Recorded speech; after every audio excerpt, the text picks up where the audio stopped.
today we're going to look at some trig applications. We're going to solve some problems in the real world, and we're going to talk about this new measurement idea for this for called bearing, and what form that's going to take for us. So the key to solving problems in the real world is you got to draw an accurate picture of the situation. That is very, very, very, very, very important for doing this. So in helping us do that, we're going to be using this thing called bearings. Let me go ahead and talk about this here in just a moment. What is a bearing? There's a lot of different ways to do this. You have bearings for when you're on the ocean, in the air, when you're on land, and many, depending on what you're doing, they have different ways of doing it. For simplicity's sake, so that you don't have to memorize or learn a bunch of different ways, I've condensed it all down to one bearing method. Keep in mind, though, this is what I'm doing in this class for you to give you this idea of a bearing that's used to help me find a direction angle. There are other ones. So if you go to other locations or use other textbooks or whatever, it will have different ones. That's fine. We just learn to adapt to those different descriptions. So here we go. So what is the bearing we're going to be doing? Bearings is a way to determine which way you're going to go, so what direction you're going to take to a new location. Like I said, there's several ways that this can be done in the real world, but to keep it simple, we're going to be using bearings defined this way. We're going to do a bearing based off of compass points. The north line is 0 degrees, and so in a bearing, I'm going to give you a degree to turn. And so literally what you're going to do is you're going to turn from facing north in a clockwise direction, the angle that is given. And that would be that's the direction line you're going to follow. So then you start walking in that direction. That's how you change directions. Okay? So here's an example. If I want a bearing of 70 degrees, I literally just think of it this way. Literally think of facing north and then turning in a clockwise direction 70 degrees. So if I was facing this way, I'm now facing along this line. And so then I would just walk along that line in that direction. That would be my new bearing. Okay? Because not all problems are the same, there is no way to do these problems. There's no one way to do these problems. Okay? For bearing, that's how we do bearing. And when we're going to get into these problems now. So here's how am I going to do that? How am I going to solve these? So here's some guidelines that might help you out. The first thing is we want to draw and label a picture. The picture is key. You want to focus most of your time on making sure you have an accurate picture and that's labeled with the information that you have. Most people who have the wrong picture will get the wrong answer. Okay? The next is, in our pictures, we want to try and find right triangles. Well, when drawing a picture, I don't necessarily have right triangles. But can I add lines to make right triangles? Well, you can. Like altitudes, how high you are off the ground. I can draw a vertical line that represents an altitude. The ground is considered to be a horizontal line, so I can draw horizontal lines. I can draw line of sight lines. Okay? Bearing lines, like this. Okay? Just extend it out that way, and that's how you do it. So that's some ways I can draw this. And I'll show you we'll do some problems, and we'll see how that occurs in real world. You need an angle. You need an angle measurement in your right triangle. So you need to think about all the different ways I've learned from geometry and whatever to get angles, using parallel lines, congruent triangles, vertical angles, any kind of methodology. Congruent, complementary angles, supplementary angles, anything that helps me find an angle, I want to be able to use to help me get an angle in my triangle. Because once I have an angle in there, then I can use my trig ratios. Once you've done all that, find whatever you need so that you can answer the question that is asked. Okay? So these are some guidelines. Now, all problems are going to be different. So there's no, like I said, there's no one way to do all these, but all of them are going to do something along these lines right here. So that's why we do it this way. So you had an activity that we went outside and we measured a tree. And so when we come back, we'll work that out together as an example. So you'll have that. And the other one I want to do then is we'll do together right now. And I'm going to do the San Francisco boat. And here's the problem. So this is a bearing question. So we have a boat that leaves San Francisco by traveling 80 miles west, then turning due south for 75 miles. Okay, and so then the question is, there's two of them. What bearing must the boat take to return directly to San Francisco? And the next question is how many miles must it travel? So I got two questions in here. Do each question separately. They're not combined, one question at a time, and you might have to redraw pictures. Okay, so let's start by drawing this out. So in case there's any words we don't know. All right, so I'm traveling 80 miles west. So let's start here. Here's San Francisco. And the compass points are, this is north, south, east, and west. Okay, just so you know. So if I'm here in San Francisco, and I want to do 80 miles west, so then I would draw a line like I'm traveling 80 miles to the west. That is 80 miles.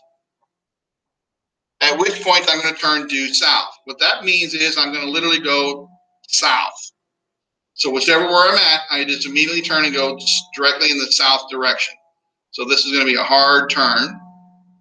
And when I do that, directly west and directly south forms a 90-degree angle. Okay, so I'm going south, and I'm going to travel that direction for 75 miles. So now I'm sitting right here.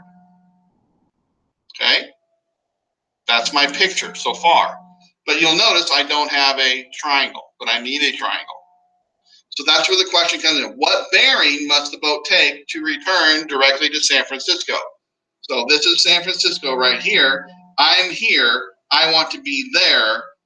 That is my direct line to San Francisco. Okay? I want to go directly from here to there. So what bearing is that? Well, again, by definition, bearing is from where you are, face north. So this is north direction over here. And turn in a clockwise direction. So this angle, which I'll call theta, would be the bearing I have to take. So this is the angle I'm trying to find. And that's how I think about it. So wherever I'm at, I turn and I face north, and then I turn to the direction I want to travel. That angle that I turn is the bearing. Okay? You want to make sure that you get the right angle that you're referring to. So how do I find that? Well, luckily for us, I have a right triangle, and I have trig ratios that allow me to find things in a right triangle based off of side lengths and angles. And so from this angle, this is the side that is opposite. This is the side that is adjacent. So I can write an equation that says that the tangent of this angle is the opposite divided by the adjacent. And so I have that right there. And we have done problems like this in the last chapter on how to find this angle. And we know that I'm going to then use the inverse tangent to find this angle. And then I would use a calculator to work this out. Okay? And so I'll go ahead and do so. And let me get my calculator on. And so the inverse tangent of 80 divided by 75. And then you would round it to make sure I'm in the right mode. Make sure you're in degree mode. I am. And so then theta is in 46 point, and then 2 decimal places. Actually, just do 3 decimal places on your calculator. 848 degrees. This is my bearing. I need to take a bearing of 46.848 degrees to get directly back to San Francisco. Okay. The next part of this question was, how many miles must I travel? Well, that means I want to find this distance right there. And don't overthink it. You have a right triangle, so you're going to use Pythagorean theorem. So P is the square root of 80 squared plus 75 squared. And then once you have that written down like that, you can just type it into the calculator and give me an approximation based off of that. You don't have to work out all the little detail stuff. 80 squared plus 75 squared. And then again, round your answer to the nearest 3 decimal places, 659, and we're in miles. So make sure you put proper units on your answers. And so this is the kind of thing I'm looking for. I'll be grading this. I'll be looking for a picture that's labeled properly. Your work, like so, and like so. And that's that first question. Let's go do a couple more to see how this is done and how they vary between problems. I'm going to go to the part 1 classwork 6.3. I'm not going to do them all. I'm going to start with a very simple one, but sometimes people have issues with it. Number 2 right here. The sun is 22 degrees above the horizon. Find the length of a shadow cast by a building that is 500 feet tall. So I chose this one because a lot of times people misinterpret this question and what it means, and they draw and label things incorrectly. So think about this. Put yourself in the real world. Be the person who's seeing this going on. You know where the sun is. You have a building, and you have a shadow, and the building is 500 feet tall. So when I draw this picture, visualize where you're going to put the sun. Here's my sun, right? Sun. Building. You don't have to have a big building. There is my building. And I know this building is 500 feet tall. Well, the sun is doing what? The sun is shining. The sun shines and it hits this building right here, like so. And then the shadow is being created. So the sun is still coming on here. Here's the ground. See how I can add new lines that aren't always there? It's the ground. The building's on the ground. This line of sight for the sun comes over here. And so this is the picture. Okay? Why is this the picture? Because this is the shadow. The shadow is on the ground. The shadow comes from the building, the sun hitting the building, and this is the end of the shadow. The horizon, 22 degrees above the horizon. The horizon is basically, when I look far away, it's the horizontal line in the sky and the ground. And so this literally is what that refers to. This right here is 22 degrees. This is my shadow, and I'll just call this X. And so this is my picture. So the question then was, how long is the shadow right here? Okay. And so again, I have what? Opposite and adjacent and an angle. And so then it's just simply going to be the tangent. So the tangent of 22 degrees is the opposite over the adjacent. And then you cross multiply and solve for x. And I get x is equal to 500 divided by the tangent of 22 degrees. And then you use your calculator and approximate that out for me, which I'll let you guys do on your own just because saving time on this video. So that was that, just to make sure that you understand how that horizon angle works from the sun to the ground. The shadow is on the ground from the base of the building outward. Draw your picture accordingly. You know how it all works in the real world, okay?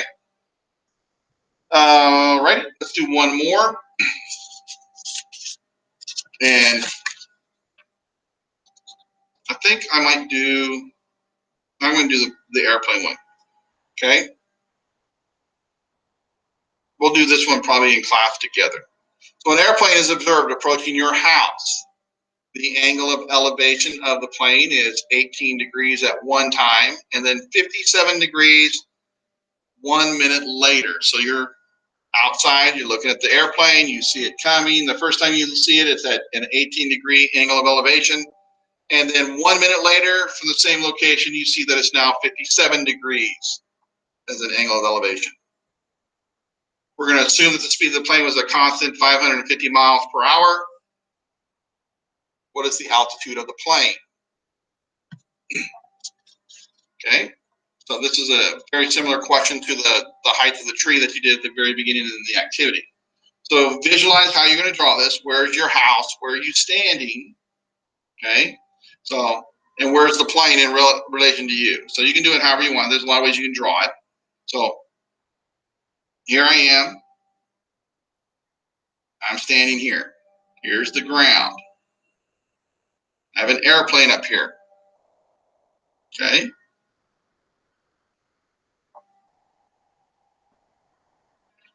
He is flying towards me. It is flying straight in a horizontal fashion, so the altitude is not changing. So this right here would be the altitude, how high it's at. Okay. This altitude makes a right angle with the ground. The plane is going to keep flying in that direction. When I first observed this, and I'm going to assume that I'm touching the ground, my eyesight is at the ground, the angle of elevation to the airplane is 18 degrees. Now the plane is now moving in this direction in a horizontal fashion. And 1 minute later, the plane is now maybe here. Okay. And now I observe the plane. The altitude didn't change. But now this angle, so this angle right here was 18. This angle right here is 57 degrees. So I have two right triangles. One where this angle is 18 degrees and one where this angle right here, where this angle is 57 degrees.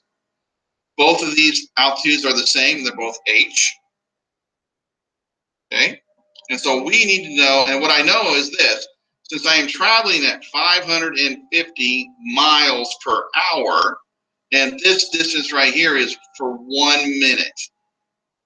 How far did I go in 1 minute? Okay, so you're going to need to do a little bit of conversion here. At 550 miles per hour for 1 minute, how far is that distance? That's what you need to calculate. Okay, and so you can do that fairly simply. So you have 500 miles in 1 hour, and you can convert this to 1 hour is 60 minutes. Okay, and so then you can work this out is 500 miles in 60 minutes. And then you can divide this out and you would get 50 over 6, which is 25 over 3 miles per minute. So this little aspect right here, this is 25 over 3 miles. Just how far do I go in 1 minute? 25 over 3. Okay.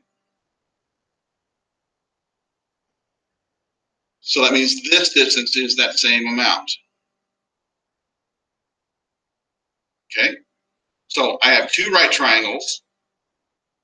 You can separate them out. I got this right triangle right here where this is h. This is 57 degrees.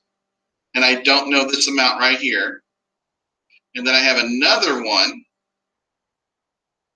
where this is h, a right triangle. This is 18. And this distance right here is what? Well, remember, it's not just that. It's this plus that. So it is x plus 25 over 3. Okay, so what I have now is I have two triangles that I can do trig ratios on and two unknowns, h and x. And so you use your trig ratios, trig functions to write two equations. So the tangent of 57 degrees is h over x, and the tangent of 18 degrees is h over x plus 25 over 3. Okay, put this in parentheses because it's more than one term. And so then 2 equations, 2 unknowns, you need to use substitution to figure this out. I want to find h, so x is like a little, dummy variable that you want to eliminate. So you solve one equation for the x because you want to eliminate it. So solve this one here for x, it's the easiest one. And I get x equals h over the tangent of 57 degrees. And then I'm going to substitute that into this equation for x and then solve all this. Okay, so the mathematics behind this is a little bit more challenging to do. Let me go ahead and I'll walk you through it so you can kind of see how it's done. So right now I'm at this point, x is h over the tangent of 57 degrees, and the tangent of 18 degrees is h over x plus 25 thirds. Okay, and so to help out so I don't have fractions inside of fractions, which I currently already do, I'm going to cross multiply this, and then I'm going to plug in the x. So what I have here is I'll have x plus this fraction times the tangent of 18 degrees is h. Now I'm going to replace x with this. So now I have h, the tangent of 57 degrees, plus 25 over 3. The tangent of 18 is h. Okay? You can see now I have 2 terms with an h in it, so they have to get it on the same side. So I have to distribute things and then move things around. So I'm going to distribute this 18, tangent of 18. Okay? And then I'm going to subtract the term that has that to the other side. So what I end up with here, and you can follow along and see all the math that goes behind it, try and figure it out. So that times that's here, and then I'm going to subtract this other one to the other side. So now I have h minus h times the tangent of 18 degrees over the tangent of 57 degrees. So that's where I'm at now.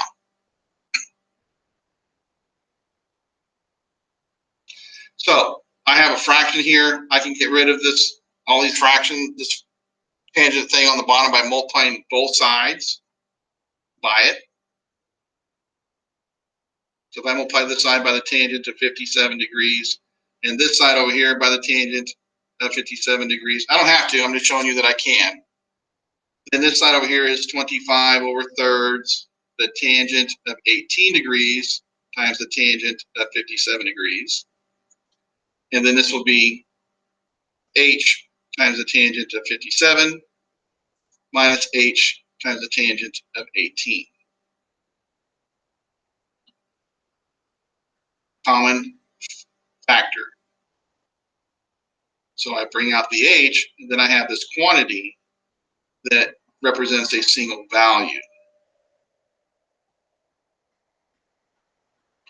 I can divide by this quantity to both sides, and I get h by itself, which is 25 over 3 times the tangent of 18 degrees, the tangent of 57 degrees, the tangent of 57 degrees minus the tangent of 18 degrees. So that is what h equals. You can use a calculator at this point to approximate that value out. I'll leave that for you to do the calculations. If you have any questions, make sure you ask me in class. So you're just going to be doing a bunch of problems like this where you want to draw your picture, find your right triangles, label your right triangles, use the trig ratios to find equations, and then solve them according to what is needed. Please make sure to read your question carefully. Do all that it asks you to do. Each problem, whether it's an A, B, or C, should be considered a new problem. Each question should be considered to be a new question. You might even need to redraw pictures in between problems in the same problem, just because it's asking you different things. So be careful as you do this. And again, the picture is the most important thing. So make sure you can draw the picture. If you're stuck on something, it's probably because you don't have the right picture or it didn't. So we want to make sure we can learn how to draw it. Okay, so that's the key part of this. And we'll spend several days doing these problems. And so that's the end of this one.